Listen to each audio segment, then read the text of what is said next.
Hello, everyone. Welcome back to the L&L podcast, the podcast where we talk about everything life and love. I'm still your able host, Dupe Abiono. I'm a writer, I'm a storyteller, and a published author of fiction.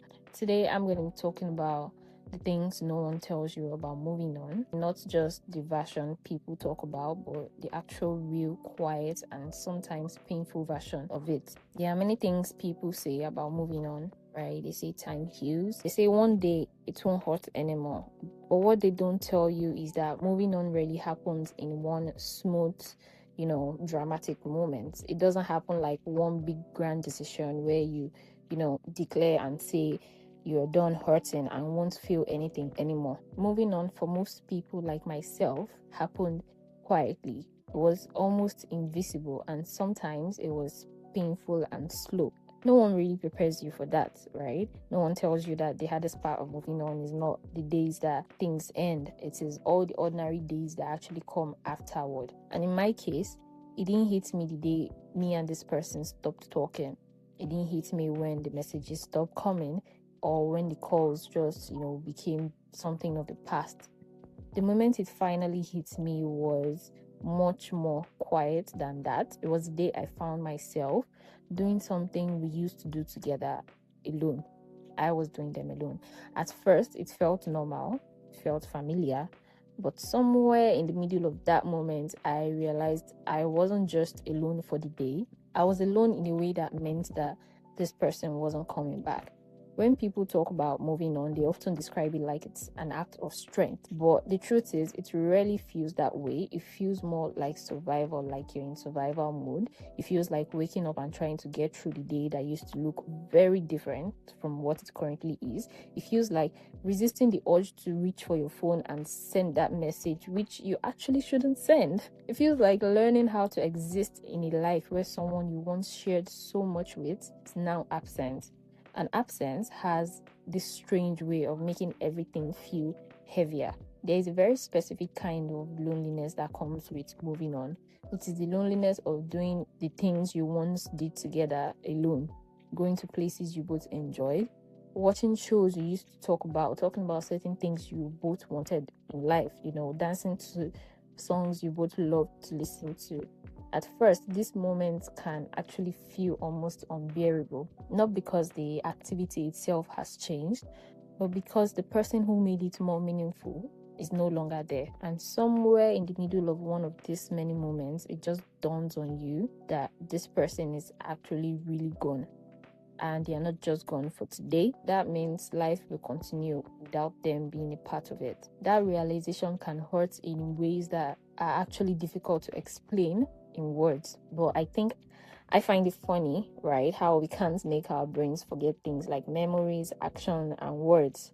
You really want to move on, but the memories have no intention of leaving when the people actually do leave. The memories stay. They hide in songs, they hide in places or certain days of the week. They appear when you pass by somewhere familiar or you hear a joke this person would have laughed at.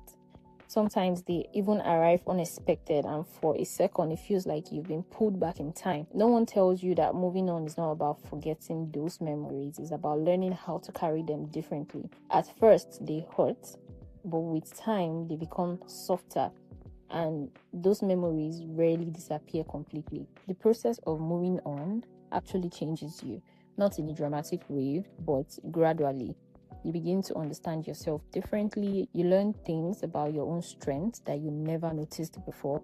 You realize that the heart actually has an incredible ability to adapt even after loss, even after disappointment, even after love that didn't last the way you hoped it would. Little by little, you begin to rebuild your life in ways that feel more natural again. The places that once felt empty begin to feel normal.